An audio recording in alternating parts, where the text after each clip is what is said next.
कौन बनेगा सांसद? जानिए हाजीपुर लोकसभा सीट का राजनीतिक समीकरण। हाजीपुर की लोकसभा सीट को बिहार का सबसे हॉट सीट माना जाता है।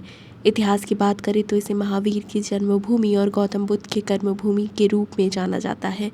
हाजीपुर वैशाली जिले के अंतर्गत आता है और पहले हाजीपुर का नाम हरिपुर हुआ करता था। भारत के पूर्व मध्य रेलवे का ये मुख्यालय है।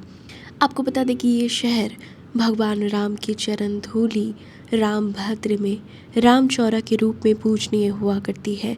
यहाँ के कौनहरा घाट पर नेपाल के महाराज का बनाया हुआ मंदिर स्थापत्य कला का विशिष्ट नमूना पेश करता है। हाजीपुर संसदीय क्षेत्र के बारे में आपको बता दें कि इसमें विधानसभा क्षेत्र के हाजीपुर, लालगंज, महनार, महुआ, राजापाकर और राघोपुर की सीटें आती है। इस लोकसभा क्षेत्र में वैशाली जिले के 3 अनुमंडल आते हैं। इसमें हाजीपुर, महुआ और महनार शामिल है। साल 2024 में हाजीपुर का विकास कार्य जारी। हाजीपुर का विकास कार्य जारी है। यहाँ छपरा से हाजीपुर के बीच साल 2009 में उत्तर बिहार के कई जिलों के लिए NH-19 पर करीब 66 किलोमीटर 4 लेन सड़क के निर्माण के लिए 575 करोड़ का टेंडर जारी किया गया था। आपको बता दें कि इसके बाद बिहार के हिस्से का रिंग बांध बनकर तैयार हो चुका है। यूपी के हिस्से का काम जारी है। छपरा हाजीपुर 4 लेन का निर्माण कार्य किया जा रहा है। यहाँ बांध के निर्माण कार्य में करीब 125 करोड़ रुपए खर्च किए जा रहे हैं। 66 किलोमीटर सड़क का निर्माण कार्य जारी है।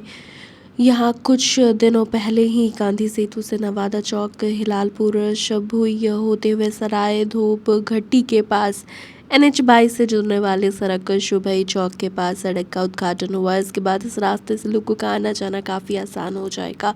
आपको बता दें कि हाजीपुर से पटना की दूरी कम हो गई है। रामविलास पासवान ने इस सीट से साल 1977 में जीत हासिल की थी। इसके बाद साल 1980 में भी उनकी जीत हुई, लेकिन साल 2009 में इस सीट से जदयू के राम सुंदर दास की जीत हुई थी। इन्होंने रामविलास पासवान को हराया था, लेकिन रामविलास पासवान ने यहाँ से साल 2014 में जीत हासिल की और उसके बाद साल 2019 में उन्होंने अपनी खराब सेहत के बारे में जानकारी देते हुए पशुपति पारस को चुनावी मैदान में उतारा था और उसके बाद साल 2019 में पशुपति पारस ने अपनी जीत दर्ज भी की।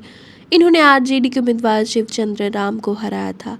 साल 2024 के चुनाव पर टिकी सभी की नज़र। साल 2024 में NDA में सीट बंटवारे के दौरान हाजीपुर की लोकसभा सीट लोजपा रामविलास के खाते में आई है। इस सीट से लोजपा रामविलास के राष्ट्रीय अध्यक्ष रामविलास पासवान के बेटे चिराग पासवान ने चुनाव लड़ने का ऐलान किया है। दूसरी ओर महागठबंधन में सीट बंटवारे के दौरान ये सीट राजद के खाते में गई है।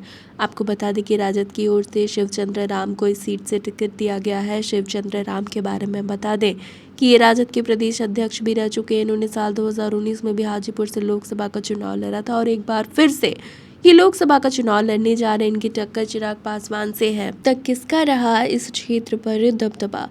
हाजीपुर लोकसभा सीट से पूर्व केंद्रीय मंत्री और दिवंगत नेता रामविलास पासवान ने साल 1977 में कांग्रेस के किले में सेंध लगाई थी। शुरुआती दौर में यहाँ 2 दशकों तक कांग्रेस का दबदबा हुआ करता था। इसके बाद अब आलम यह है कि इस सीट पर उनके ही परिवार के लोग आमने सामने नजर आ रहे हैं। यहाँ से मौजूदा सांसद व पूर्व केंद्रीय मंत्री पशुपति पारस और जमुई सांसद चिराग पासवान के बीच जंग छिड़ती हुई दिख रही थी, लेकिन अब चिराग पासवान ने हाजीपुर की लोकसभा सीट से चुनाव लड़ने का ऐलान कर दिया है।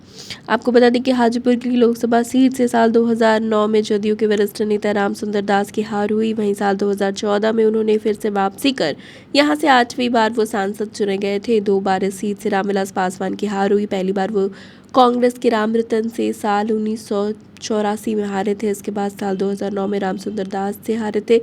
साल 2024 के चुनाव में क्या होगा ये तो भविष्य की गोद में। चिराग पासवान को NDA की ओर से सीट पर जगह दी गई। आपको बता दें कि हाजीपुर में हिंदू वोटर्स की संख्या सबसे अधिक है। अल्पसंख्यकों में मुसलमानों की संख्या 9% है। वहीं अति पिछड़ों के चुनाव में महत्वपूर्ण भूमिका होती है।